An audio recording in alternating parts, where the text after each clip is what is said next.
بسم الله الرحمن الرحيم نحمده ونصلي ونسلم على رسوله الكريم أما بعد أعوذ بالله من الشيطان الرجيم بسم الله الرحمن الرحيم وما أرسلناك إلا رحمة للعالمين صدق الله العظيم وصدق رسوله النبي الكريم الأمين قال الله تبارك وتعالى في شأن حبيبي إن الله وملائكته يصلون على النبي يا أيها الذين آمنوا صلوا عليه وسلموا تسليما الصلاة والسلام عليك يا سيدي يا رسول الله وعلى آلك وأصحابك يا سيدي يا حبيب الله الصلاة والسلام عليك يا سيدي يا رسول الله وعلى آلك وأصحابك يا سيدي يا رحمة للعالمين نہایت ہی واجب الاحترام سامعین کرام، السلام علیکم ورحمۃ اللہ وبرکاتہ۔ بعد السلام، اللہ رب العزت کے فضل و کرم سے آپ اور ہم سب جمعۃ المبارک کی مبارک ساتوں میں اپنے رب کی بارگاہ میں حاضر ہیں۔ دعا ہے کہ اللہ جل مجدہ ہم سب کی حاضری کو اپنی بارگاہ میں منظور و مقبول فرمائے۔ آج کا ہمارا موضوع گفتگو بھی وہی گزشتہ جو جمعۃ المبارک کے خطبات کے سلسلے میں جاری ہے، آقا کریم علیہ الصلاۃ والسلام کی آمد مبارکہ، جس میں انشاءاللہ العزیز ہم نے آگے چل کر اسی سلسلے کو جاری رکھنا ہے اور یہ عرض کرنا ہے کہ نبی کریم صلی اللہ علیہ وسلم تشریف لائے تو دنیا کو کیا ملا۔ ٹھیک ہے نا جی، یہ اہم اور بنیادی موضوع ہوگا جسے ہم آگے چلائیں گے انشاءاللہ العزیز۔ سردست آج تیسرا جمعۃ المبارک ہے، اس سلسلے میں ہماری گفتگو کا جو محور ابھی تک ہے وہ نبی کریم صلی اللہ علیہ وسلم کی آمد مبارکہ سے بھی پہلے نبی کریم صلی اللہ علیہ وسلم کے ذکر مبارک کے چرچے، آقا علیہ الصلوۃ والسلام کے ذکر کے چرچے آپ صلی اللہ علیہ وسلم کی ولادت سے بھی پہلے اس دنیا میں موجود تھے۔ اور جب اس سے آپ نے اندازہ لگا لیا ہوگا گزشتہ دو جمعۃ المبارک کے خطبات میں کہ جس کے آنے سے پہلے اتنے چرچے تھے تو اس کے آنے کے بعد کتنے چرچے ہوں گے۔ لیکن آنے سے پہلے ہر نبی، ہر رسول اور ان کے صحابہ رضوان اللہ تعالیٰ علیہ اجمعین علیہم السلام وہ ذکر کر رہے تھے ہمارے نبی صلی اللہ علیہ وسلم کا، تو کریم آقا علیہ الصلوۃ والسلام کی ولادت کے بعد آپ کے غلاموں نے، آپ کے صحابہ نے رضوان اللہ تعالیٰ علیہ اجمعین کس طرح ذکر کیا ہوگا یہ کوئی تصور میں بھی نہیں لا سکتا۔ ہم صرف اتنا ہی بیان کر سکتے ہیں جتنا ہمارے پاس روایات میں موجود ہے، جو ہم پڑھتے ہیں وہی ہم آگے بیان کر سکتے ہیں، اس سے زیادہ ہم بیان نہیں کر سکتے۔ پھر امت کے اکابرین نے، علماء، محدثین، فقہاء، صوفیاء، اولیاء اللہ علیہم الرحمہ، انہوں نے کتنے بہترین انداز میں ان کا ذکر کیا آقا کریم علیہ الصلوۃ والسلام کا، وہ بھی کتب کے اندر موجود ہے۔ گزشتہ جمعۃ المبارک ہماری گفتگو کا اختتام جہاں پر ہوا تھا، میں نے عرض کیا تھا کہ یہیں سے ہم شروع کریں گے۔ کسی دوست کو یاد ہو تو مجھے یاد کرا دیں۔ جی جی تو حضرت قبا رضی اللہ تعالیٰ عنہ کا خاندان مدتوں سے انتظار میں تھا، اور نبی کریم صلی اللہ علیہ وسلم ہجرت فرما کر مکۃ المکرمہ سے اب مدینۃ المنورہ پہنچے، تو انہی کے خاندان کے لوگ، اور ایک دوسرا عاشق بھی تھا، وہ ہے طب اول حمیری رحمۃ اللہ تعالیٰ علیہ، اس کا خاندان بھی مدینۃ المنورہ میں آباد ہو گیا تھا۔ وہ قباء سے تھوڑا پہلے جب آپ مدینۃ المنورہ سے جائیں قباء کی طرف تو دائیں طرف پہ ان کی بستی آتی ہے، جہاں انہوں نے گھر آباد کیا تھا، جہاں پر آج بھی حضرت ابو ایوب انصاری رضی اللہ عنہ کا گھر موجود ہے۔ یہ وہ محلہ تھا جہاں طب اول حمیری کے لوگوں نے پڑاؤ کیا تھا اور یہاں ٹھہرے تھے، وہ بھی میں ساتھ عرض کرتا ہوں۔ تو نبی کریم صلی اللہ علیہ وآلہ وسلم کے آنے سے پہلے 1000 سال سے زیادہ عرصہ گزر گیا. حضرت قبا رضی اللہ تعالیٰ عنہ انتظار کر رہے تھے، جو سلیمان علیہ السلام کے امتی تھے اور ان کے صحابی بھی تھے. ان کا وصال ہو گیا، یہ آپ نے سماعت فرمایا. اور ساری تفصیل میں نے آپ کو بتا دی کہ کہاں بیٹھ کر وہ انتظار کیا کرتے تھے. بالآخر جب وقت وصال قریب آیا تو انہوں نے ایک خط لکھا آپ کے اور ہمارے نبی صلی اللہ علیہ وآلہ وسلم کے نام.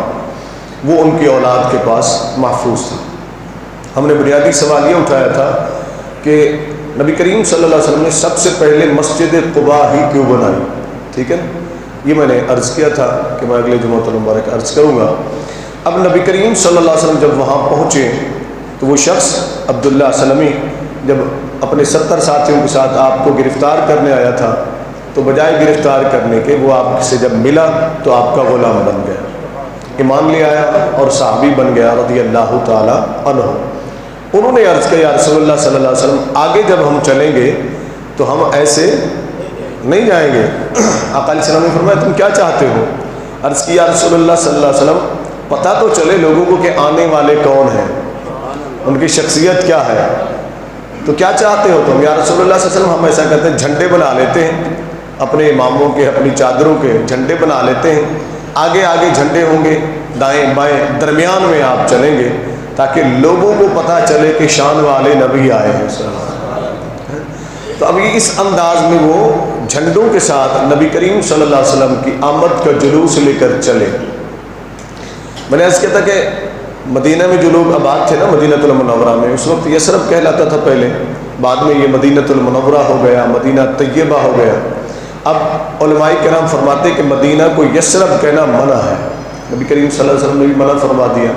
وہ کہتے ہیں کہ اگر کوئی جان بوجھ کر واقعہ بیان کرنے کے لیے اگر کوئی نام لیتا ہے وہ ایک الگ چیز ہے، لیکن جان بوجھ کر مدینۃ المنورہ کی جگہ یثرب یثرب کہتا ہے تو فرماتے ہیں اس کا کفارہ یہ ہے کہ اگر 1 مرتبہ یثرب کہے تو پھر اس کو 100 مرتبہ مدینہ طیبہ کہنا چاہیے.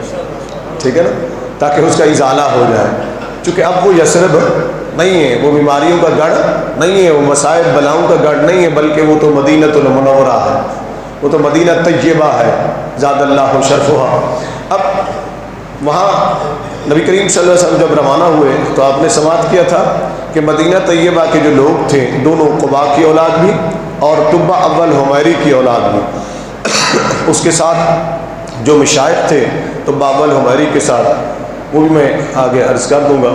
وہ تقریباً 400 سے زیادہ علماء مشائخ تھے جو وہاں آباد ہوئے تھے، ان کی اولادیں تھیں. تو یہی وہ لوگ تھے جو انصار مدینہ کہلائے، انصار مدینہ کہلائے. تو یہ لوگ صبح سے لے کر شام تک انتظار کرتے تھے. یہ آپ سن چکے.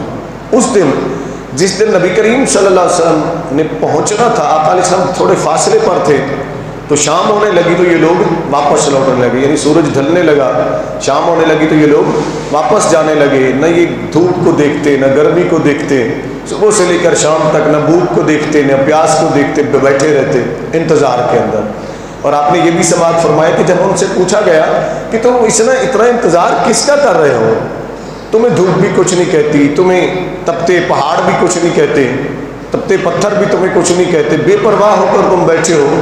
تو ان کا ایک ہی جواب تھا کہ ہمارے محبوب نے آنا ہے صلی اللہ علیہ وسلم، ہمارے محبوب نے آنا ہے صلی اللہ علیہ وسلم، ہمارے آقا صلی اللہ علیہ وسلم نے آنا ہے. یعنی آقا کی آمد کا انہیں انتظار تھا تو صبح سے لے کر شام تک بیٹھے رہتے. اور یہ بھی کیفیت آپ سن چکے، جو نہیں آ سکتے تھے تو وہ گھروں کی چھتوں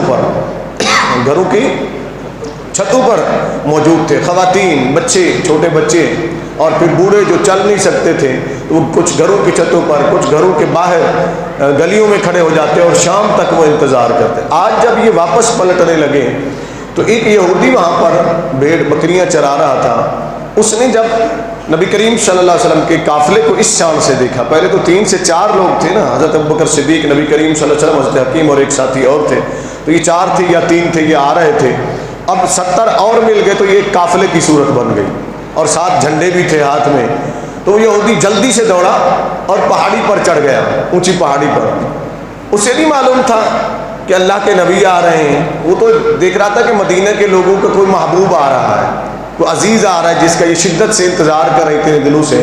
اس کے الفاظ سے ظاہر ہوتا ہے وہ پہاڑی پر چڑھا اور بلند آواز سے اس نے آواز لگائی، اونچی آواز سے، کہا مدینے کے لوگوں جس مطلوب کا تم انتظار کر رہے تھے، جس محبوب کا تم انتظار کر رہے تھے، وہ آ گیا ہے، وہ آ گیا ہے۔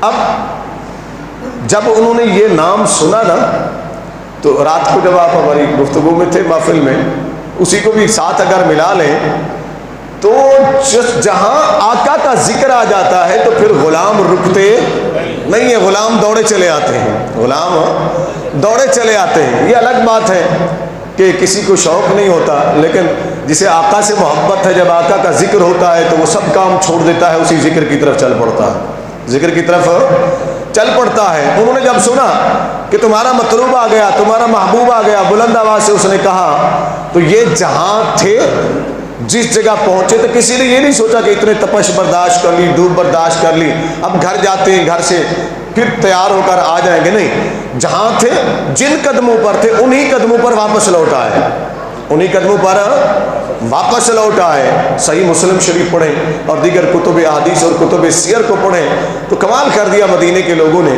تو وہاں مدینے کی بچیاں اور مدینے کے لوگ جو مل کر پڑھ رہے تھے، وہ تھا طلع البدر علینا من ثنیات الوداع، سنو لوگو، ہمارے اوپر 14ویں کے چاند نے طلوع کیا ہے۔ نبی کریم صلی اللہ علیہ وسلم کو کس سے تشبیہ دے رہے ہیں؟ 14ویں کا چاند۔ اب وہ ان کے پاس الفاظ یہی تھے نا، سب سے بہتر الفاظ جو تھے وہی انہوں نے کہا کہ 14ویں کا چاند طلوع ہوا، وہ ہم پر ظاہر ہوا، کہاں سے؟ من ثنیات الوداع، اس گھاٹی سے نبی کریم صلی اللہ علیہ وسلم آئے تھے نا مدینہ المنورہ میں، ثنیۃ الوداع جو کہلاتی تھی۔ تو آقا علیہ السلام جب وہاں سے تشریف ظاہر ہوئے تو انہیں بالمشافہ یہ فی البدی یہ شعر کہے، فی البدی یہ شعر اشعار کہے کہ ہم پر 14ویں کا چاند ثنیۃ الوداع سے طلوع ہوا ہے، اب ہمیں کرنا کیا چاہیے؟ یہ اگلا لائحہ عمل ہے، سمجھ رہے ہیں بات کو؟ یہ اہل ایمان کے لیے مدینہ المنورہ کے لوگوں نے اگلا لائحہ عمل دیا کہ آمد مصطفیٰ ہو صلی اللہ علیہ وسلم، آمد مصطفیٰ کا ذکر ہو، آقا علیہ السلام کی شانوں کا ذکر ہو، آقا علیہ السلام کی ولادت کا ذکر ہو، تو کس انداز میں ہمیں کرنا کیا چاہیے؟ انہوں نے کہا، مدینے کے لوگوں نے، من حیث القوم، جو مسلمان تھے نا وہ صحابہ کرام تھے رضوان اللہ تعالی عنہم، ان میں کوئی غیر صحابی، اونچی بولے نا، اس لیے کہ نبی کریم صلی اللہ علیہ وسلم سے ملے تھے، کلمہ پڑھا تھا، پھر آقا علیہ السلام کو دیکھا، تو یہ سارے صحابہ ہی ہوئے نا۔ آقا علیہ السلام نے انہیں دیکھا، نوازا اپنے دیدار سے، تو وہ کیا کہہ رہے ہیں؟ وہ کہہ رہے ہیں، اگلا شعر جو ہے نا وہ بڑا کمال کا ہے، وہ کہتے ہیں واجبت شکر علینا، واجبت شکر علینا، اے لوگو ہم پر اللہ کا شکر واجب ہو گیا ہے کہ ہم جشن منائیں، ہم خوشی کا اظہار کریں، اس لیے کہ ہمارے آقا تشریف لے آئے ہیں، ہمارے آقا تشریف لے آئے ہیں۔ تو سوال یہ ہے کہ مدینے کے لوگ بدعتی ہو گئے ہیں؟ مدینہ کے منورہ کے لوگ بدعتی ہو گئے، گمراہ ہو گئے، وہ بے دین ہو گئے، وہ جاہل ہو گئے، انہیں پتہ نہیں تھا کہ شکر اس طرح نہیں کیا جاتا ہے، اس طرح جلوس نہیں نکالے جاتے ہیں، اس طرح اکٹھے نہیں ہوا جاتا ہے، اس طرح جمع نہیں ہوا جاتا ہے، صبح سے لے کر شام تک یہ جمع ہیں اور آقا علیہ السلام کی آمد کا انتظار ہو رہا ہے۔ جب آئے تو آقا علیہ السلام آمد کا شکر کیسے ادا کر رہے ہیں، یہ بھی سن لیں، یہ بھی سن لیں۔ تو الفاظ کیا تھے ان کے، میں تھوڑے سے آپ کو بتاتا ہوں۔ ان کے الفاظ تھے، جاء رسول اللہ، جاء محمد، جاء رسول اللہ، جاء محمد صلی اللہ علیہ وسلم، اے لوگو خوش ہو جاؤ، ہمارے پاس اللہ کے رسول تشریف لے آئے ہیں، ہمارے پاس اللہ کے رسول تشریف لے آئے ہیں، لوگو خوش ہو جاؤ، محمد صلی اللہ علیہ وسلم تشریف لے آئے، محمد صلی اللہ علیہ وسلم تشریف لے آئے ہیں۔ اس کی تھوڑی سی جھلک ہم نے دکھانے کی کوشش کی، الحمدللہ یکم ربیع الاول سے لے کر اب تک یہ سلسلہ جاری ہے۔ ہم بھی جب رات کو نکلتے ہیں نا تو تھوڑا سا منظر وہ آپ کو نظر آتا ہے، تھوڑا سا منظر آپ کو وہ نظر آتا ہے کہ دیوانگی یہ ہے، محبت یہ ہے کہ آقا علیہ السلام کی سیرت پر بھی عمل کرو اور آقا کی آمد کے تذکرے اس طرح کرو کہ دنیا کو پتہ چلے کہ نبی کے غلام اپنے آقا کی آمد پر خوش ہیں، اپنے آقا کے ذکر پر خوش ہیں۔ تو ہم بھی رات کو جب گلیوں میں نکلتے ہیں تو مرحبا یا رسول اللہ صلی اللہ علیہ وسلم، یہی صدائیں ہوتی ہیں نا جی، نعرہ تکبیر کی صدائیں ہوتی ہیں، نعرہ رسالت کی صدائیں ہوتی ہیں۔ سب سے بڑی بات یہ ہے، میں نے اپنی آنکھوں سے دیکھا، ہماری بڑی جو مائیں ہیں نا، ہماری بزرگ خواتین، اللہ کی قسم، میں نے اب لوگوں نے توجہ نہیں کی لیکن میں نے دیکھا کہ میری مائیں دروازوں سے کھڑے ہو کر یوں دعائیں کر رہی ہوتی ہیں،